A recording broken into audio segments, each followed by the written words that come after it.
হরে কৃষ্ণ। জীবনে সুখী হতে কে না চায়, সকলেই সুখী হতে চায়। জীবনে দুঃখ ধেয়ে আসুক এই জিনিসটি বা এই বিষয়টি কেউ চায় না, তাই না? জীবনে সবাই সুখী হতে চায়, সকলেই সুখী হতে চায়। কিন্তু সুখী হওয়ার আমি আজকে এই সুখী বিষয় নিয়ে আলোচনা করব, যে 7টি বিষয় তুলে ধরব। এই 7টি বিষয় যদি আপনি মেনে চলতে পারেন তাহলে জীবনে আপনি প্রকৃত সুখী হতে পারবেন। তাই আসুন আজকের পর্বটি আমি শুরু করছি। পর্বের মূল বিষয় হচ্ছে সুখী হওয়ার 7টি বিষয়।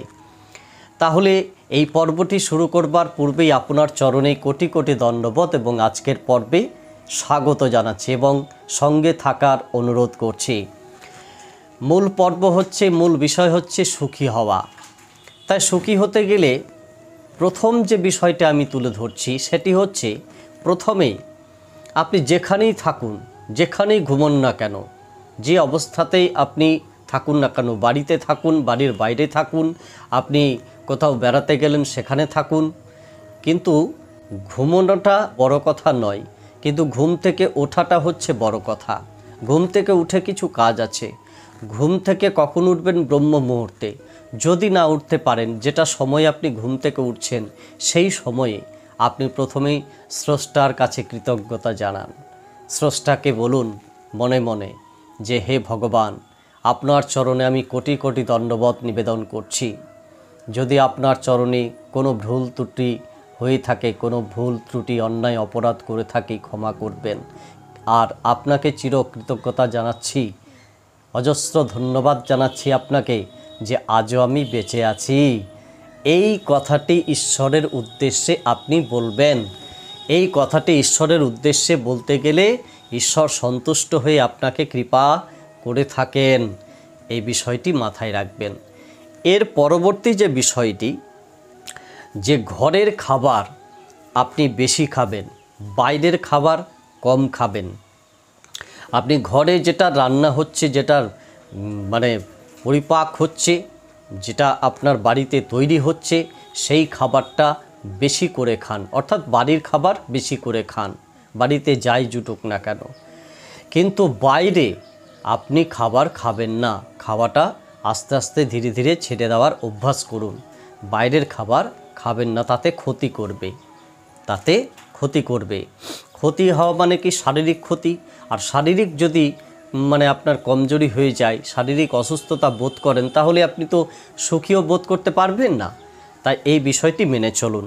এটা হচ্ছে দ্বিতীয় বিষয় গেল। এবার তৃতীয় বিষয় আমি যেটা বলছি, যে অতীতের স্মৃতি গল্প করে সময় নষ্ট করবে, মানে অতীতের স্মৃতি উচ্চারণ করে অতীতের স্মৃতি মনে করছেন, অতীতের কথাগুলি মনে পড়ছে আপনার, আমি অতীতে এই করেছি, সেই করেছি, হ্যানা করেছি, তেনা করেছি, হ্যাঁ, আর কারো সঙ্গে গল্প করা। এই দুটো বিষয় থেকে আপনি একেবারে দূরে সরে যান।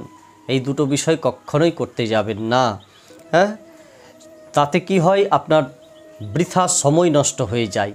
আপনার সেই মূল্যবান সময়টি, যে সময়টি অতীতের কথা চিন্তা করার জন্য দিচ্ছেন, যে সময়টি গল্প করার জন্য দিচ্ছেন, সেই সময়টুকু আপনি কাজ করুন।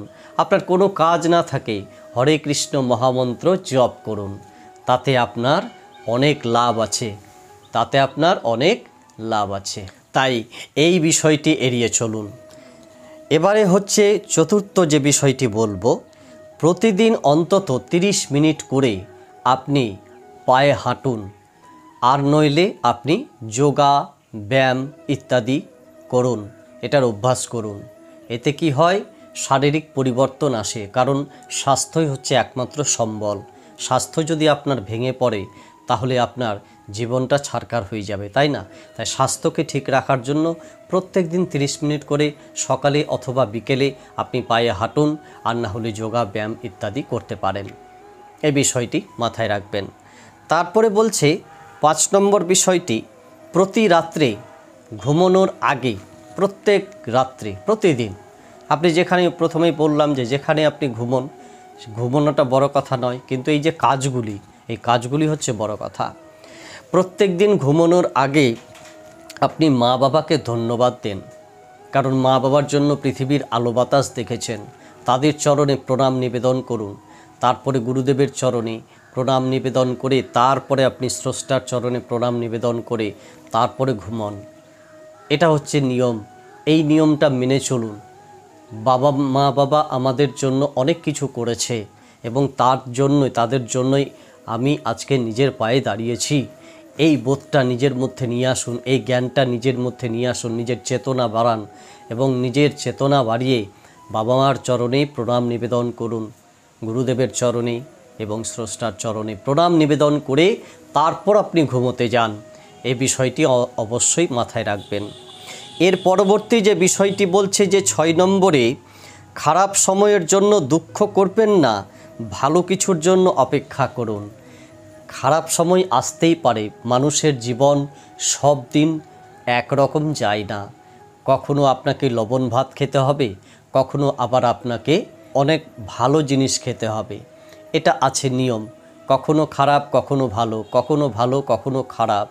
হ্যাঁ, তো এই বিষয়টি মাথায় রাখবেন যে খারাপ সময় আসতেই পারে, তার জন্য দুঃখ করবেন না। ভালো সময়ের অপেক্ষা করুন, ভালো সময়ের অপেক্ষা করতে শিখুন যে ভালো সময় একদিন আমার জীবনে আসবে। এই বিষয়টি মাথায় রাখবেন। এটা হচ্ছে 6 নম্বর বিষয়। এরপরে যে বিষয়টি বলবো সেটি হচ্ছে সকলকে ক্ষমা করার অভ্যাস করুন। সকলকে ক্ষমা করার অভ্যাস করুন।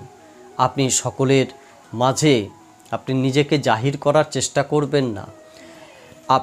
আপনার কাছে কেউ ভুল করতেই পারেন, তাকে ক্ষমা করে দিন। আপনিও কারো কাছে ভুল করতে পারেন, আপনি ক্ষমা প্রার্থী হন। ক্ষমা প্রার্থী হওয়া, ক্ষমা করা, এই বিষয়গুলি মেনে চলুন, তাহলে আপনার জীবন প্রকৃত সুখী হতে পারবে।